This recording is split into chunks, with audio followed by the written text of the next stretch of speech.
ಅದನ್ನ ಸ್ವಲ್ಪ ಇವಾಗ ಆರ್ಟಿಕಲ್ಚರ್ ಎಲ್ಲರಿಗೂ ಹೇಳಿ ಸ್ವಲ್ಪ ಡೆವಲಪ್ ಮಾಡಿದ್ದಾರೆ already.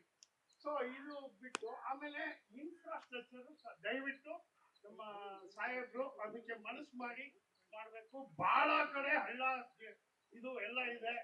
So it is very difficult for our senior citizens to move around the things. ಆಮೇಲೆ ಇಲ್ಲಿ ಇನ್ನೊಂದು ಸ್ವಲ್ಪ ಜಿಮ್ನಾಶಿಯಮ್ ಎಲ್ಲ ಕೃಷ್ಣ ಪಾರ್ಕ್ ಅಲ್ಲಿ ಹಾಕಿರೋ ತರ ಅದೊಂದು ಮನಸ್ಸು ಮಾಡಿ ಇವ್ರು ಇಲ್ಲಿ ಮಾಡಿದ್ರೆ ಹಿರಿಯ ನಾಗರಿಕರಿಗೆ ಒಂದು ಒಳ್ಳೆ ಅನುಕೂಲ ಆಗುತ್ತೆ. ಅದು ಬಿಟ್ಟು ಎಲ್ಲ ಇವರ ಆಡಳಿತದಲ್ಲಿ ಚೆನ್ನಾಗಿ ನಡೆಸ್ತಾ ಇದ್ದಾರೆ. ನಮ್ಮ ಆಸೆ ಏನಂದ್ರೆ ನೆಕ್ಸ್ಟ್ ನಮ್ಮ DK ಅವರು ಮುಖ್ಯಮಂತ್ರಿ ಆಗಿ ಬರಬೇಕು. ಯಾಕಂದ್ರೆ ಒಂದು ಚಾನ್ಸ್ ಅವ್ರಿಗೂ ಕೊಡಬೇಕು. Is there in politics from so many years. his relation and all I know him because ಅವ್ರ ಸಣ್ಣಿಲ್ಲಾಗೆಲ್ಲ ನಾವು ವರ್ಕ್ ಮಾಡಿದ್ದೀವಿ. ಅವಾಗ ಸಿದ್ಧಾರ್ಥಗೆ ಅವ್ರ ಮಗನಿಗೆ ಇವರು ಮಗಳನ್ನ ಕೊಟ್ಟಿರೋದು.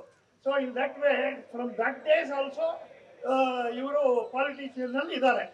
ಸೊ ಅವ್ರು ಒಂದು ಚಾನ್ಸ್ ಕೊಡಿ. ಆಮೇಲೆ ಅವರು ಆಡಳಿತ ಅನ್ಕೊಂಡು ಇದೊಂದು ಮಾಡ್ಕೊಡ್ಬೇಕು ಸರ್ ಲಾಲ್ಬಾಗ್. ಈಗ ನನ್ನ ವಿಚಾರ ಬಿಡಿ, ನಿಮ್ಮ ವಿಚಾರ ಮಾತಾಡಿ. ನಮ್ಮ ವಿಚಾರನೇ ಸರ್. ಈಗ ಇಲ್ಲಿಗೆ ನಾಗರಿಕರಿಗೆ ಅದೊಂದು ಅನುಕೂಲ ಮಾಡ್ಕೋಬೇಕು. ಪಾರ್ಕ್ ಬಹಳ ಚೆನ್ನಾಗಿದೆ. ಸುಮಾರು ಏರಿಯಾದಿಂದ ಬರ್ತಾರೆ. ಇವನ್ ಕೋರಮಂಗಲ, ಸರ್ಜಾಪುರ ಇಂದ ಬರ್ತಾರೆ.